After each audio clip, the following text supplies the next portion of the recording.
Okay, let's dive right into this explainer. We're going to unpack a piece of ancient text that, according to linguistic analysis, achieves an almost impossible level of structural perfection. We're looking at the Quran, specifically the opening of a chapter known as Surah Yaseen. What we're about to explore together isn't just about the surface meaning, though that is incredibly profound on its own. We're actually going to uncover the hidden structural architecture that scholars have identified mapped right into the words themselves.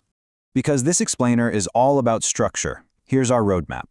We're going to start with the pattern of symmetry, move on to spoken without a draft, explore books, rain, and life, dive into the blind and the bound, and wrap up with a balance of words. Let's get to it.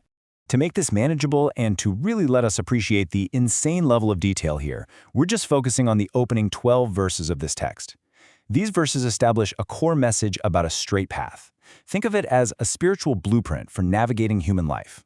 Now, what is truly fascinating is that when you closely analyze the ideas within these 12 verses, they logically divide into exactly 8 thematic sections. This isn't just some random stream of consciousness or a free-flowing poem. It is a highly organized, totally deliberate sequence. So, Section 1, the pattern of symmetry, or folding the text in half. The text literally folds perfectly in on itself. It's like a giant puzzle. If you take those 8 themes, the very first section directly connects with the 8th and final section. The second section perfectly mirrors the 7th. The third connects with the 6th, and the 4th aligns right with the 5th. It balances all the way down to the exact center in what literary analysts call a ring structure. I mean, if you've ever tried to write a coherent story backwards and forwards at the exact same time, you know how incredibly difficult this is to actually pull off. Moving on to Section 2, spoken without a draft, the instantaneous reveal. This is an absolutely crucial point regarding how this was delivered. It was revealed instantly, with no written drafts and absolutely 0 edited versions. Think about how we write today. If we wanted to write 12 sentences that loop perfectly backward and forward, we'd be at a whiteboard for hours, right? We'd be hitting backspace, writing drafts, meticulously moving paragraphs around. But historical sources indicate this text was spoken entirely naturally, as an instantaneous final draft by Prophet Muhammad. There were no edits. Section 3, books, rain, and life, connecting the ends. To understand how this symmetry actually works in practice, let's look at how the beginning of the text mirrors the end, starting with this concept of books.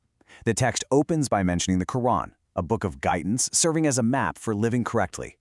Symmetrically, the passage closes by mentioning a clear register. That is also a book, but one that records exactly how you lived. So, one book teaches you how to live, and the other records how you lived. They perfectly bookend the text. It also perfectly balances life and death, using this really vivid, powerful metaphor. We start with the familiar imagery of rain falling from the sky to bring a totally dead, barren landscape back to life. Symmetrically paired with this is the concept of divine revelation, acting exactly like that rain, descending to revive spiritually dead, heedless human hearts. Continuing that thematic mirroring, the text perfectly contrasts the states of the people being addressed. On one side, you have the rejection, people completely heedless because their forefathers were never warned. Mirroring this is the awakening, the hearts that are actually capable of listening and fearing the unseen. Symmetrically, though, the text repeats this really sobering conclusion for those who refuse the clear truth. For them, it is exactly the same whether you warn them or not. All right, Section 4, the blind and the bound, the metaphorical center. Now we reach the absolute center of our structural map, right where those intersections 4 and 5 fold together. And here, the text delivers a gripping, honestly kind of terrifying image of spiritual blindness. It says, shackles are placed around their necks, up to their chins, forcing their heads upward. Barriers are placed before them and behind them, and they are covered. It's this suffocating imagery of a prisoner who is chained so tightly they literally cannot move their head to see what's right in front of them. It represents a soul fundamentally unable to perceive the truth. And these barriers aren't just there for dramatic effect. Analysts point out that they systematically block the 3 metaphorical doors of guidance. The barrier in front blocks the ability to observe present reality in creation. The barrier behind blocks the ability to learn from history. And the covering placed over them blocks divine revelation coming from above. Present observation, past history, and divine revelation, all 3 doors are just completely slammed shut. Finally, Section 5, a balance of words, from 1 to 2. Let's zoom back out for a second, because this incredible symmetry even dictates the grammatical choices of the speaker.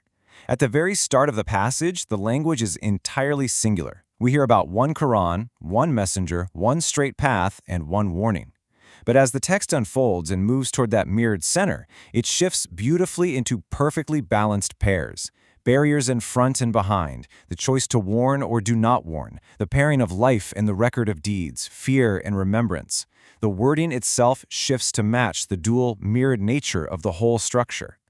So, when we look at this text objectively, the 8 thematic sections, the perfect inward-folding symmetry, the bookending metaphors, and that exact grammatical precision, we really have to ask ourselves, how could any human mind construct such an instantaneous, flawlessly balanced literary marvel without ever even holding a pen? It is a fascinating puzzle, and I hope this explainer has given you a whole new lens through which to view it. I'll leave you to ponder that final thought.